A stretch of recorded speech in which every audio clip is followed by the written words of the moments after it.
Assalamualaikum warahmatullahi wabarakatuh. Salam sejahtera untuk kita semua. Kali ini kita akan membahas mengenai teori masuknya Islam ke Indonesia dan saluran penyebaran Islam ke Indonesia. Teori pertama adalah teori Arab atau dari teori Mekah. Teori kedua adalah teori Gujarat. Teori ketiga teori Persia dan keempat adalah teori Cina. Teori pertama teori Arab. Ya, menurut teori ini masuknya Islam ke Indonesia itu berlangsung pada abad ke-7 Masehi. Ya. Pada abad ke-7 Masehi dibawa oleh para musafir Arab yang menyebarkan Islam ke seluruh dunia.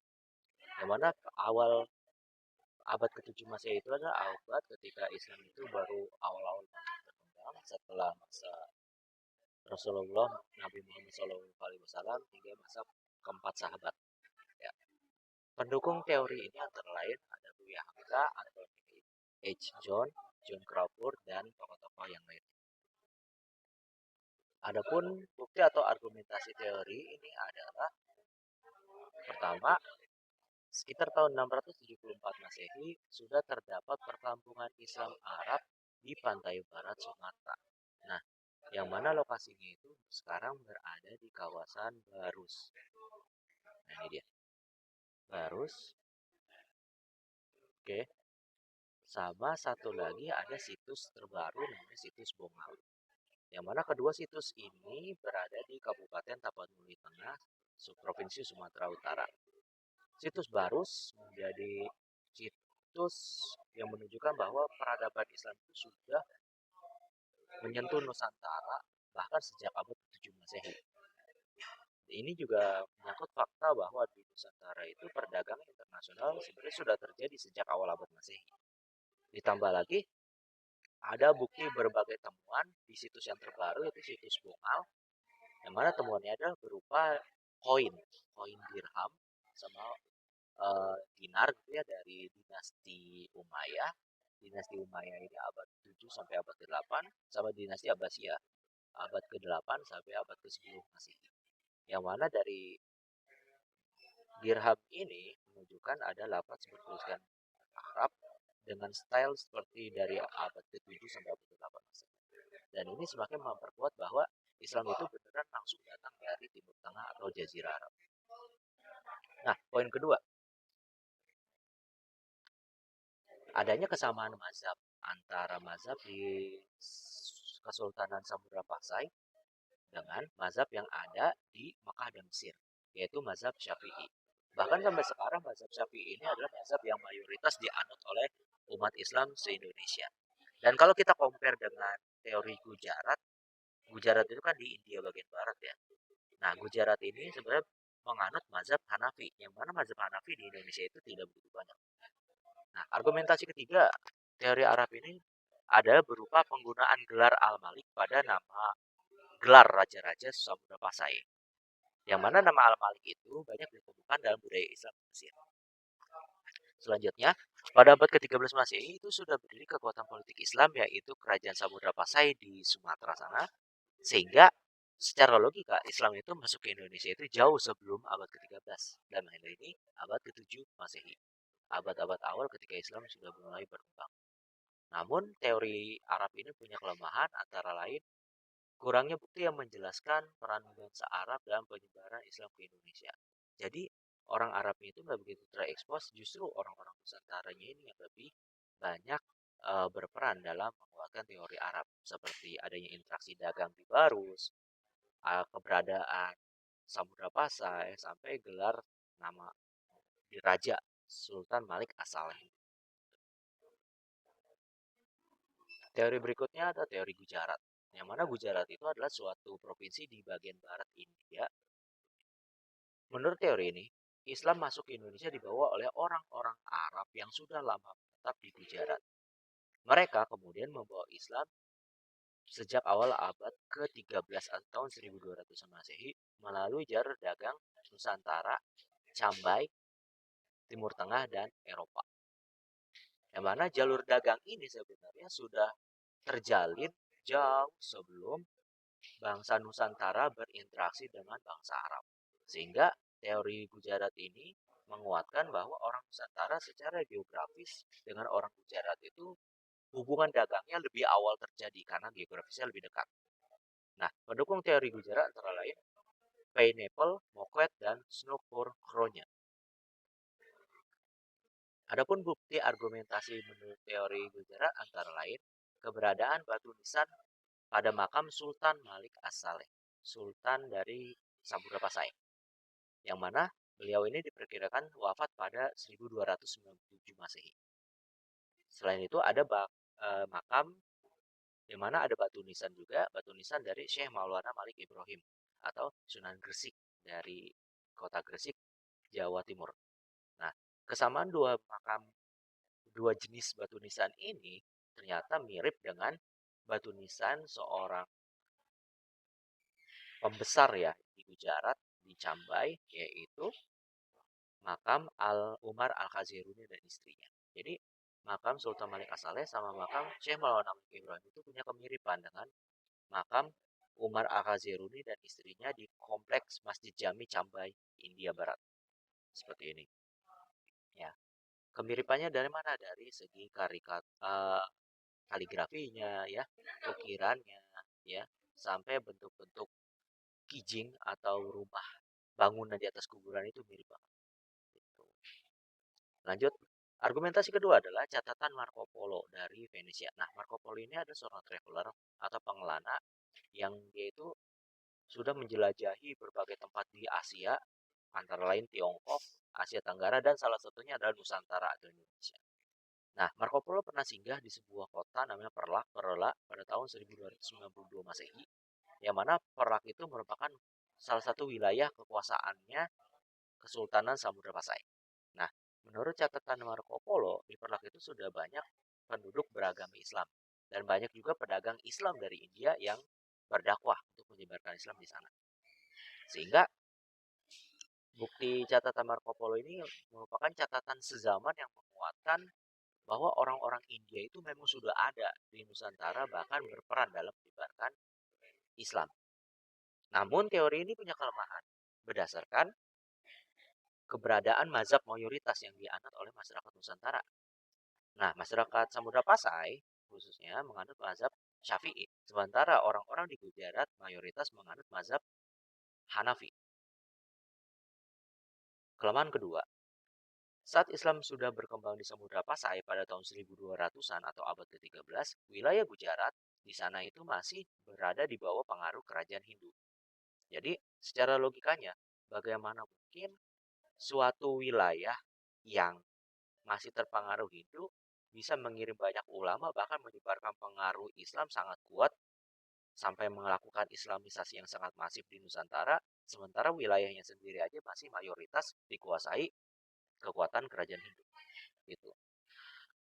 Lanjut, teori ketiga, teori Persia atau teori dari Iran. Ya, Persia itu nama klasiknya dari Iran. Menurut teori ini, agama Islam masuk ke Indonesia atau ke Nusantara pada abad ke-7 Masehi, pada awal-awal abad Islam baru berkembang ya, dan dibawa oleh ulama Syiah dari Persia atau Iran. Nah, perlu kita garis bawahi antara kaum Syiah, nah, dengan kaum mayoritas Muslim sedunia itu namanya Sunni, itu punya berbagai perbedaan. Syiah dan Sunni itu punya berbagai perbedaan karena Syiah ya, dia itu bisa dibilang beberapa pandangan itu rada-rada aneh ya, berbeda dengan orang-orang kebanyakan Muslim yang Sunni. Antara lain kalau orang Sunni itu mereka masih mengakui 4 sahabat Nabi dari Ali Abu Bakar Siddiq ya, Umar bin Khattab, Utsman bin Affan sampai Ali bin Abi Thalib. Sedangkan kalau orang Syiah hanya mengakui sahabat Nabi itu hanya Ali bin Abi Thalib. Dengan dasar bahwa Ali bin Abi Thalib adalah Ahlul Bait atau masih dalam lingkup keluarga Nabi. Karena Ali bin Abi Thalib adalah sepupu sekaligus menantu dari Nabi Muhammad Shallallahu Alaihi Wasallam. Yang mana anak Nabi Muhammad yang menikah dengan Ali bin Abi Thalib adalah Fatimah Az-Zahra. Nah, Fatimah Az-Zahra sama Ali bin Abi Thalib punya keturunan 2 orang anak laki-laki yang sangat terkenal yaitu Hasan dan Hussein. Nah, salah satu anak yang sangat dimuliakan oleh orang-orang Syiah, anak dari Ali bin Abi Thalib dan Fatimah yang sangat dimuliakan oleh orang-orang Syiah adalah Husain. Gitu. Jadi mereka ini orang-orang Syiah ini sangat menjunjung tinggi Ahlul Bait atau keluarga Nabi Muhammad. Sedangkan orang-orang Sunni, mayoritas umat Islam sedunia, mayoritas Sunni kan di atas 80%. Orang-orang Sunni itu ya mereka masih menghormati empat sahabat Nabi, terus masih mengikuti ajaran Islam pada umumnya ya, dan tidak terlalu mengkultuskan keluarga Nabi sampai sebegitunya seperti orang Syiah gitu. Nah, teori Persia ini didukung oleh dua tokoh antara lain Husain Zainudin dan Umar Amir Hussein. Adapun argumentasi dari teori Syiah ini atau teori Persia ini adalah adanya peringatan Hari Asyura atau 10 Muharram. Yang mana tanggal 10 Muharram ini adalah untuk memperingati tragedi sebenarnya. Tragedi yang terjadi di umat Islam khususnya yaitu hari wafatnya Hussein, cucu Nabi Muhammad SAW dalam suatu perang dengan kubunya Muawiyah bin Abu Sufyan. Perang itu terjadi pada tahun 680-an Masehi di kota Karbala, Irak sekarang ya. Sehingga setelah terjadi perang tersebut, umat Islam benar-benar terpecah jadi dua kubu antara Sunni yang masih mengikuti ajaran Islam pada umumnya dan secara politik memihaknya ke Muawiyah. Sedangkan ada satu golongan yang lain yang benar-benar bertentangan dengan Muawiyah yaitu orang-orang Syiah. Nah, orang-orang Syiah ini sampai sekarang terkonsentrasi penduduknya ada di Irak gitu. Nah, hari Asyura ini diperingatinya saking orang-orang Syiah itu bersedih, berduka banget sampai mereka sangat mengkultuskan keturunan Nabi Muhammad sampai wafatnya Husain di peristiwa Karbala tersebut sampai 10 Muharram itu diperingati dengan berbagai bentuk upacara keagamaan maupun ritual. Antara lain, kalau di Iran itu ada memperingati hari Asyura, mereka itu sampai memukul dirinya sendiri dengan semacam cambuk atau rantai gitu ya sebagai bentuk duka yang mendalam atas wafatnya Husain. Ya walaupun bagi sebagian besar umat Islam ini rada-rada aneh ya karena menyiksa diri itu buat apa gitu kan. Tapi bagi mereka itu hal yang sangat sakral karena Husain bin Ali bin Abi Thalib itu wafat pada peristiwa di Padang Karbala itu sangat mengenaskan wafatnya. Gitu. Nah, di Nusantara ada hari-hari ya perayaan untuk memperingati hari Asyura tersebut atau 10 Muharram. Antara lain upacara tabui atau tabut di Sumatera Barat, tepatnya di Kota Pariaman, sama di Pulau Jawa itu adalah pembuatan bubur Asyura. Ya, di mana acara tabut atau tabui di Pariaman itu sebenarnya secara harfiah tabut atau tabui itu artinya peti mati atau keranda mayat. Yang mana melalui peristiwa ini tabui atau tabut itu merupakan keranda mayat yang nantinya akan dibawa oleh makhluk mitologis namanya Burok. Seperti Pegasus tapi dia berkepala manusia dan Burok ini membawa peti mati yang berisi jenazahnya Husain bin Ali bin Abu Thalib untuk diantar ke akhirat supaya tenang mendapatkan sisi yang terbaik di sisi Yang Maha Kuasa gitu. Nah, ini contoh perayaan Tabit di Pariaman dibentuk buruknya ya di miniatur dan dalam upacara tabui ini orang-orang banyak berkumpul karena miniatur dari tabutnya ini itu banyak barang-barang berharga atau hadiah-hadiah gitu ya jadi masyarakat merasa tertarik gitu. Lalu si miniatur buruk ini dilarung ke lautan sebagai bentuk melepas kepergian atau wafatnya Husain bin Ali bin Abi Thalib. Terlepas dari ini benar atau enggak, tapi ini festival budaya yang masih sekarang dilestarikan di Tabui. Di Tabui di Pariaman ini masih dilestarikan sampai sekarang. Oke, nah selanjutnya argumentasi berikutnya dari teori Persia adalah kesamaan ajaran Sufisme.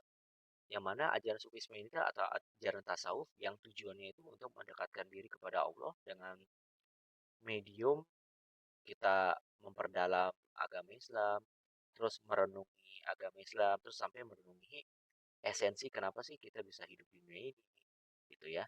Sampai ajaran Islam itu tidak melulu hanya soal ritual, tapi kedekatan batiniah kita terhadap Allah Subhanahu wa taala. Nah, biasanya ajaran sufisme ini kalian bisa lihat kalau kalian tonton ada orang-orang yang menari dengan peci tinggi-tinggi banget, nanti coba kalian googling deh ya. Pecinya tinggi terus mereka menari berputar-putar gitu. Lanjut, argumentasi berikutnya adalah adanya perkampungan di Leran di Giri, di daerah Gresik, Jawa Timur. Yang mana di perkampungan ini ada suatu makam seorang wanita namanya Fatimah binti Maimun. Makam ini diperkirakan wafat dari wanita ini pada tahun 1082 Masehi atau abad ke-11. Yang makamnya ini coraknya itu mirip seperti pemakaman yang ada di Iran atau di Persia sana. Gitu. Lanjut, adanya marak aliran Syiah, Islam Syiah khas Iran di awal masuknya Islam di Indonesia. Memang Islam yang masuk ke Indonesia pada awal-awal abad 11 sampai abad ke-13 itu rata-rata memang alirannya Syiah. Tapi mereka tidak bisa berkembang jauh pesat seperti aliran Sunni yang punya 4 mazhab ya, ada Syafi'i, Hambali, Maliki, dan Hanafi. Gitu. Jadi aliran Syiah ini benar-benar kayak eksklusif banget, terbatas banget umat pemeluknya ya. Karena mereka itu ajarannya benar-benar aneh lah bagi kita umumnya penganut Sunni ya. Seperti itu. Nah, kelemahan dari teori Persia antara lain, bagaimana mungkin orang-orang ulama Persia itu bisa menyebarkan Islam pada abad ke-7 Masehi ke Nusantara. Sementara pada abad ke-7 Masehi, Timur Tengah, bahkan sampai Persia itu dikuasai oleh kekuasaan Islam di bawah Bani Umayyah atau di bawah kekhalifahan Umayyah. Sehingga kota-kota besar seperti Damaskus di Suriah, Baghdad di Irak, Makkah dan Madinah di Arab Saudi itu berada di bawah hegemoni atau kekuatan politiknya dinasti Umayyah. Sehingga orang-orang Syiah yang anti dinasti Umayyah itu sulit mereka untuk dapat support untuk menyebarkan agama Islam bahkan jauh ke Nusantara.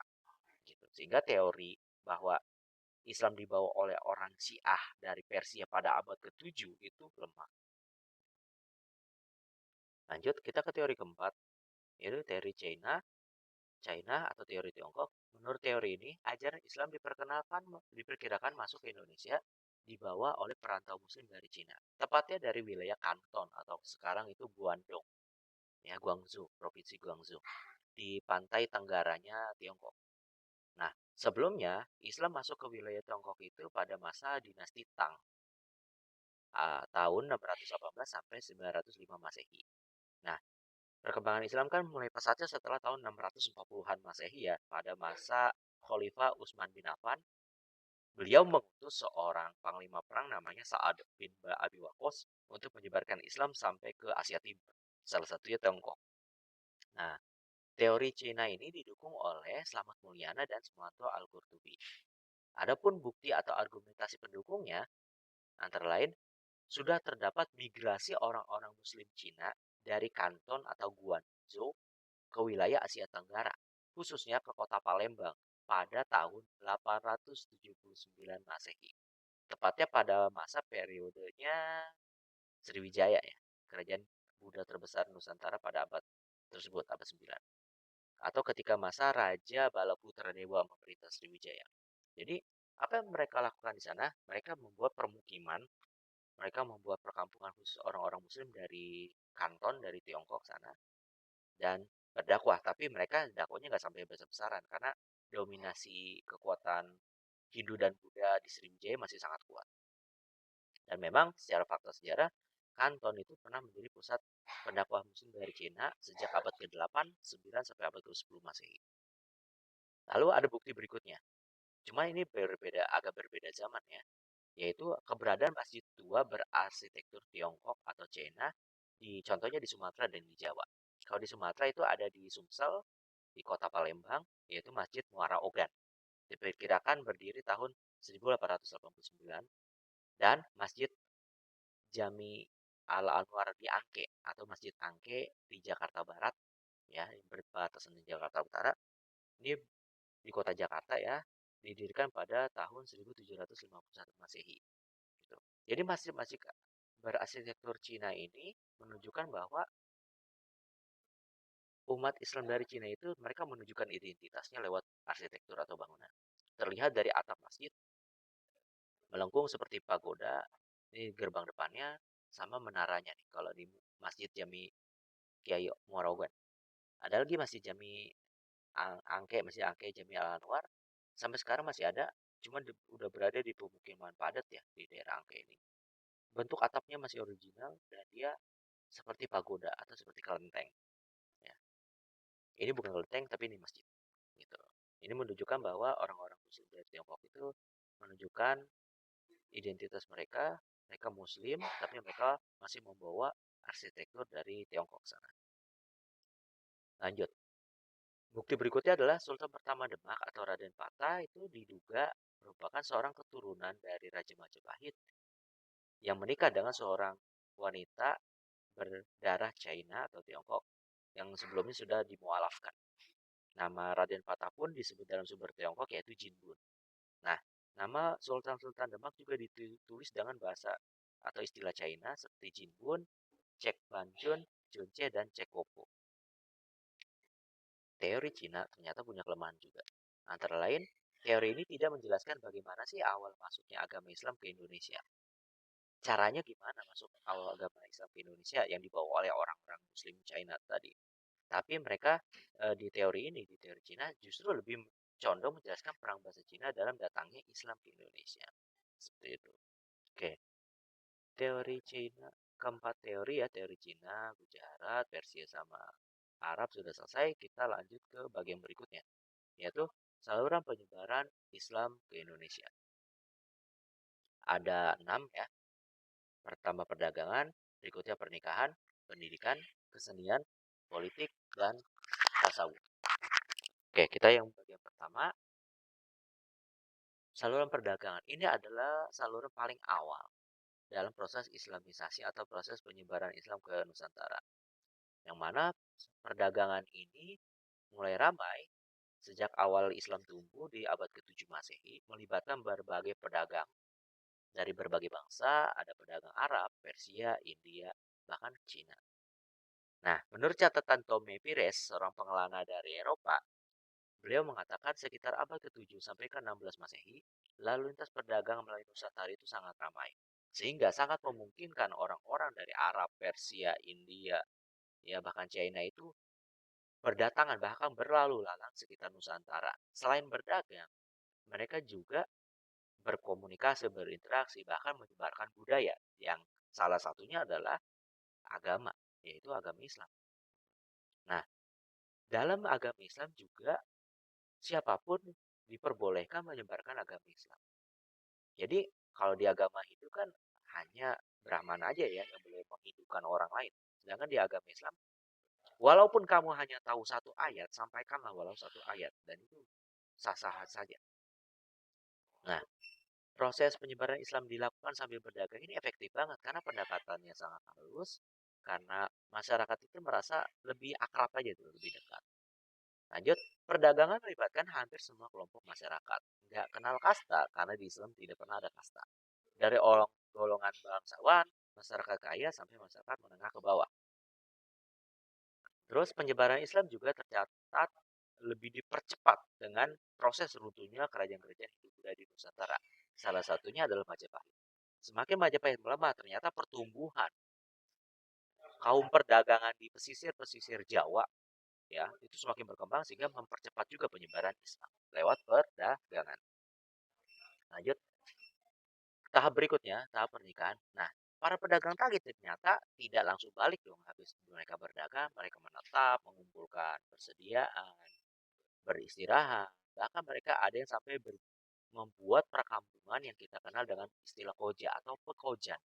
Nah, dari perkampungan ini mereka pasti interaksi dong dengan penduduk lokal, bahkan sampai tertarik untuk menikahi wanita lokal kalau dia seorang pria dari Jazirah Arab misalnya.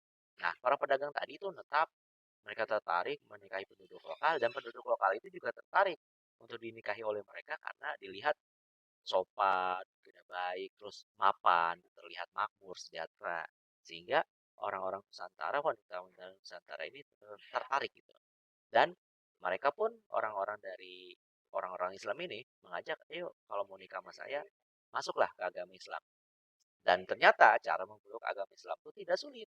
Karena cukup dengan mengucapkan kalimat syahadat. Asyhadu alla ilaha illallah wa asyhadu anna Muhammadar Rasulullah. Suatu ikrar yang sangat Simple jika diucapkan, tapi pertanggungjawabannya lumayan berat juga sebenarnya. Nah, cara memeluk Islam itu terbilang simpel. Jika dibandingkan dengan Hindu, harus ada upacara Pratyastoma yang sampai ada pemandian-pemandian gitu ya. Nah, penyebaran Islam dengan pernikahan juga terbilang lancar karena didasari oleh asas suka sama suka, sama-sama setuju, dan mereka saling eh, berinteraksi dengan baik gitu, tanpa ada peperangan, tanpa ada pemaksaan gitu. Dan ketika pernikahan itu berjalan lancar, orang lain yang baru lihat tuh ternyata keluarga dari Arab gitu nikah seorang wanita muslim lokal, wanita lokal, anaknya baik-baik, keluarganya sejahtera, orang-orang tuh jadi tertarik. Jadi reputasi orang-orang Islam tadi itu jadi lebih bagus, sehingga mereka pun tertarik untuk mempelajari bahkan memeluk agama Islam. Lalu, contoh proses Islamisasi dengan pernikahan antara lain terjadi dengan berbagai tokoh berikut. Raden Rahmat atau Sunan Ampel ternyata menikah dengan seorang bangsawan dari Jawa Timur ya, namanya Nyai Ageng Manila, yang sebelumnya masih Hindu. Lalu kedua, ada Syekh Maulana Ishaq menikahi putri Blambangan, kalau sekarang ini Banyuwangi, yang masih Hindu, dan putri ini convert jadi Islam ketika menikah dengan Syekh Maulana Ishaq ya, dan mereka dikaruniai putra yaitu kita kenal sekarang menjadi Sunan Giri, ulama juga nih. Terus menurut Babat Cirebon, Sunan Gunung Jati juga menikah dengan seorang putri namanya Putri Kawunganten yang masih Hindu, dan dia convert jadi Islam. Dan menurut Babat Tuban, Syekh Abdul Rahman menikahi Raden Ayu Tujo, seorang putri dari Adipati Tuban yang ketika itu masih Hindu. Gitu. Lanjut, saluran berikutnya adalah pendidikan. Nah, di bidang pendidikan ini tidak terlepas dari peran ulama, kiai, guru agama, bahkan institusi atau lembaga seperti pesantren. Yang mana pesantren itu berasal dari kata santri, pesantrian, yaitu tempat para santri menuntut ilmu agama Islam terutama ya. Nah, para tokoh ulama, kiai, guru, ya, mereka menggelar pendidikan melalui pondok pesantren, mereka mengajar, memberikan ilmu kepada para santrinya. Terus para santrinya di pondok pesantren itu belajar bertahun-tahun sampai mereka itu eh, paham agama Islam secara mendalam, dan mereka pun menjadi ulama atau ustadz atau guru agama Islam yang baru, dan mereka nanti dilepas di masyarakat, di tengah masyarakat mereka pun menjadi dai atau mubalik atau menyebarkan agama Islam berikutnya sampai terus ke berbagai generasi. Makanya pesantren juga sampai sekarang pengaruhnya sangat luas ya dalam membentuk kaum intelektual muslim sampai kaum pendakwah umat Islam ya gitu. Nah, adapun pesantren tertua di Nusantara salah satunya sudah ada sejak abad ke-15 Masehi, antara lain di Pulau Jawa, yaitu pesantren Ampel Denta di Surabaya dan pesantren Sunan Giri di Giri atau di sekitar Gresik ya. Gitu. Terus ternyata guru-guru agama, kiai bahkan ulama dari umat Islam ini pada abad ke-16 sampai ke-17 Masehi, selain mereka mengajari ilmu agama Islam, mereka juga menjadi guru spiritual atau penasihat agama di berbagai kerajaan-kerajaan Islam. Antara lain, Kiai Duku. Beliau adalah guru dari Sultan Maulana Yusuf dari Kerajaan Banten. Ada lagi Kiai Ageng Selo. Kiai Ageng Selo itu adalah guru dari Joko Tingkir atau Sultan Hadiwijaya dari Kerajaan Pajang. Dan Syekh Yusuf merupakan penasihat agama dari Sultan terbesar dari Banten, yaitu Sultan Ageng Tirta Yasa. Lanjut, penyebaran Islam berikutnya lewat jalur kebudayaan, antara lain lewat kesenian. Nah, perlu kita garis bawahi, dalam perkembangan Islam di Nusantara, kesenian ada yang dilarang secara syariat Islamnya, yaitu kesenian patung dan lukisan. Kenapa begitu? Karena patung dan lukisan itu dalam syariat Islam itu dilarang dibuat karena menyerupai makhluk, ya, menyerupai manusia atau hewan. Dan karya seni seperti lukisan maupun patung yang menyerupai makhluk hidup itu dikhawatirkan akan timbul kecenderungan orang-orang kalau diciptakan sosok patung ya, misalnya patung. Contoh nih, patung orang suci di umat Islam misalnya Nabi Muhammad. Apakah pernah kalian dengar ada arca atau patung Nabi Muhammad? Enggak kan? Nah, Makanya di Islam itu dilarang. Nabi Muhammad aja dilukiskan aja dilarang, apalagi dibuatin patung itu dilarang. Kenapa begitu? Karena kalau sampai sosok orang suci di umat Islam dibuatin patung atau lukisan, maka orang-orang akan terjerumus, dikhawatirkan akan terjerumus menyembah patungnya atau menyembah lukisannya, sehingga mengarah kepada syirik atau seperti di zaman dulu menyembah berhala. Gitu. Itulah kenapa Islam sangat melarang seni patung sama lukisan. Gitu. Ya. Nah, lalu kenapa seni-seni ini masih bisa berkembang seperti wayang, musik, dan sastra? Karena mereka ini wayang, musik, terutamanya sama sastra ini adalah seni yang digunakan sebagai media atau sarana untuk dakwah, ya. Wayang oleh Sunan Kalijaga itu digunakan untuk menyebarkan Islam. Wayang kulit dia mengadopsi cerita dari Mahabharata dan Ramayana, bahkan cerita-cerita tersebut dicampur padukan dengan ada unsur-unsur Islam di dalamnya. Bahkan menggunakan simbol-simbol Islam seperti ini ada kalimat sada, sebuah panah yang sangat sakti yang mampu menembus apapun. Dan kalimat sada itu dihubungkan dengan kalimat syahadat. Semacam penarik secara budaya supaya orang-orang di Pulau Jawa waktu itu mereka kenal Islam itu, oh Islam friendly ya. Nah, Islam itu dekatlah dengan budaya kita dan orang tidak kaget karena budayanya itu masih diakui. Dan Islam terlihat seperti membumi terhadap adat atau tradisi di masyarakat lokalnya. Gitu. Selain itu, ya ada lagi kesenian musik. Nah, ada beberapa wali songo yang menggunakan kesenian musik untuk media dakwah antara lain Sunan Bonang dan Sunan Derajat. Kalau Sunan Bonang itu menggunakan media musik seperti tembang atau lagu yang bahkan sekarang kita sudah kenal secara familiar yaitu Tombo Ati. Ya, coba kalian cari nanti lagunya ya. Oke, contoh lainnya adalah adanya musik gamelan digunakan oleh Guru Sunan Derajat untuk mengiringi lagu-lagu atau ganding yang berisi syair dan nasihat dasar-dasar Islam. Jadi kalau ada sebagian ulama sekarang itu mengharamkan musik secara totalitas, maka media dakwah dengan musik di zaman para wali songo ini mungkin tak akan terjadi. Makanya dalam perspektif atau khilafiyah atau perbedaan pendapat para ulama sekarang, musik itu ada yang masih memperbolehkan dengan batas tertentu selama tidak menjerumuskan kepada kesesatan dan kemaksiatan itu masih boleh. Ada lagi sebagian ulama yang mengharamkan musik secara totalitas semuanya gitu. Nah, saya rasa kalau di Nusantara ini kebanyakan musik itu masih diperbolehkan, tapi ada pembatasan, ya seperti itu. Lanjut, di bidang sastra, ada contoh kitab Primbon yang disusun oleh Sunan Bonang pada abad ke-16 Masehi sebagai kitab untuk memandu atau memperingatkan secara nasihat kepada orang-orang Jawa. Selain kitab Primbon, ada juga kitab-kitab tasawuf, babat, hikayat yang ditulis ke dalam bahasa Melayu atau bahasa Jawa dengan hurufnya yaitu huruf Arab. Gitu. Lanjut, bidang berikutnya adalah saluran politik. Ini adalah penyebaran Islam yang bisa dibilang lebih ekstrim ya, lebih keras. Kenapa? Karena ketika raja itu punya peran sangat besar. Raja berubah memeluk agama Islam, dia menjadi sultan. Ya, ketika dia menjadi sultan, otomatis rakyat yang ikut raja itu dia akan ikutan memasuki agama Islam atau memeluk agama Islam. Gitu. Nah, setelah agama Islam mulai tumbuh di masyarakat, kepentingan politik itu dilaksanakan sekali melalui perluasan wilayah kerajaan diikuti dengan penyebaran agama. Jadi kalau di bidang politik ini, contohnya seperti Kesultanan Demak, Sultan Trenggono mengirimkan pasukan yang dipimpin oleh Fathahillah dari Cirebon untuk menduduki wilayah Jawa Barat. Ya, jadi misi pertamanya itu adalah memperluas wilayah dulu, menaklukkan wilayah, menguasai masyarakatnya. Ya, setelah masyarakat takluk, maka masyarakat yang ditaklukkan itu dikasih pilihan. Ayo, ikut convert masuk agama Islam atau tidak. Kalau tidak, kalian pilih menyingkir atau diselesaikan. Seperti itu.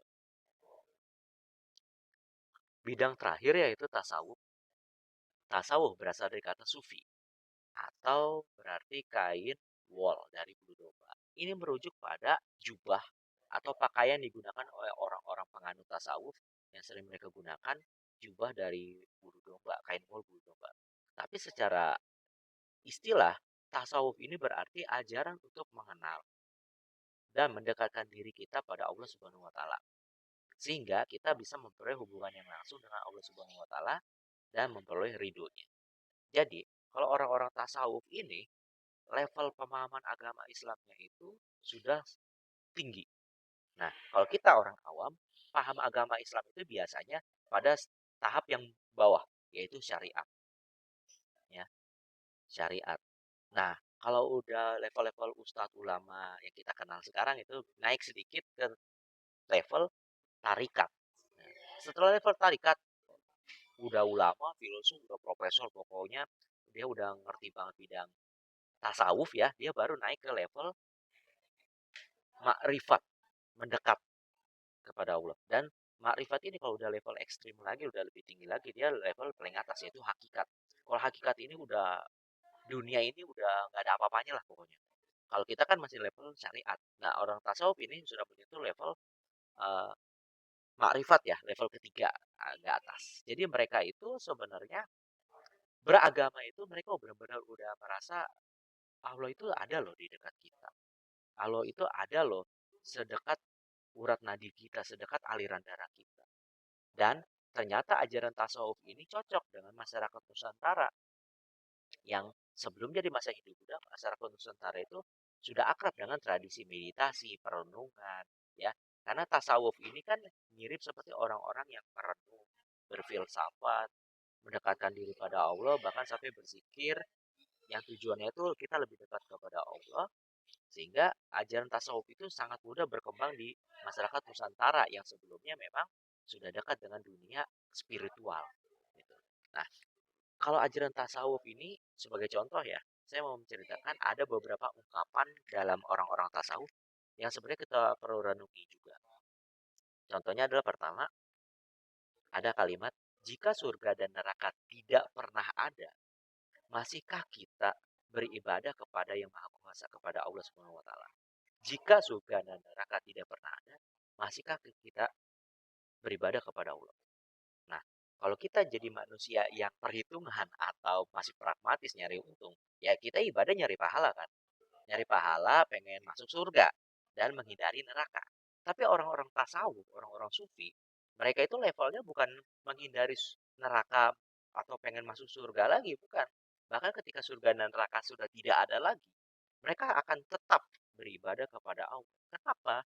Karena tujuannya pengen dekat kepada Allah.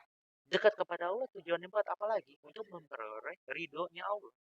Kalau Allah sudah ridho, kemanapun kita berjalan, kemanapun kita melangkah, Allah akan mengarahkan kita kepada hal yang sangat baik.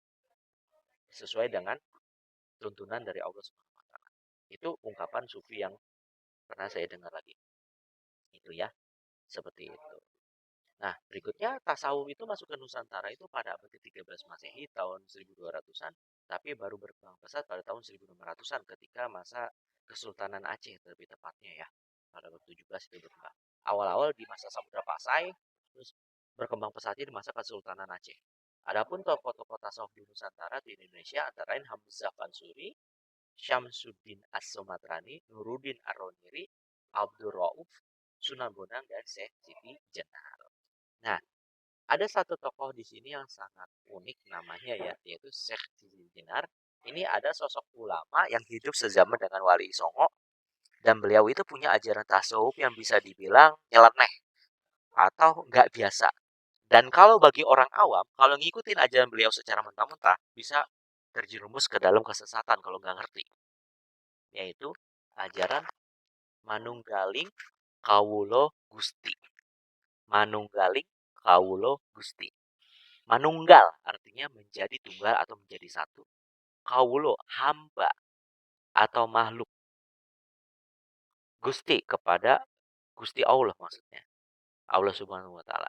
Jadi kalau dalam ajaran Syekh Siti Jenar, manunggaling kawulo Gusti artinya manusia itu sebenarnya sama Allah itu dekat banget. Bahkan seperti menjadi satu. Jadi manusia saya itu hamba itu seperti Allah, Allah itu seperti hamba. Nah, ini sebenarnya yang bisa bikin masyarakat tersesat.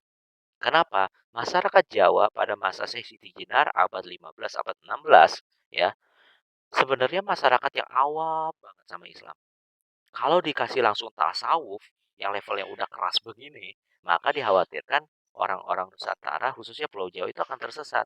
Makanya nasib naas menimpa Syekh Siti Jenar karena mempertahankan ajaran tasawufnya ini yang mungkin yang udah ngerti mah yang agama Islamnya udah lebih kuat. Tapi menurut Dewan Wali Songo, Syekh Siti Jenar ini bisa menjerumuskan orang kepada kesesatan karena ilmunya terlalu tinggi untuk orang awam. Sehingga beliau dieksekusi mati oleh Dewan Wali Songo. Ya, walau alam bisawab, yang semoga dari pemaparan kali ini, semoga kalian bisa paham mengenai teori masuknya Islam ke Nusantara dan saluran-saluran penyebaran Islam ke Nusantara. Cukup dari saya. Mohon maaf kalau ada salah kata. Selamat siang, sore, malam, pagi.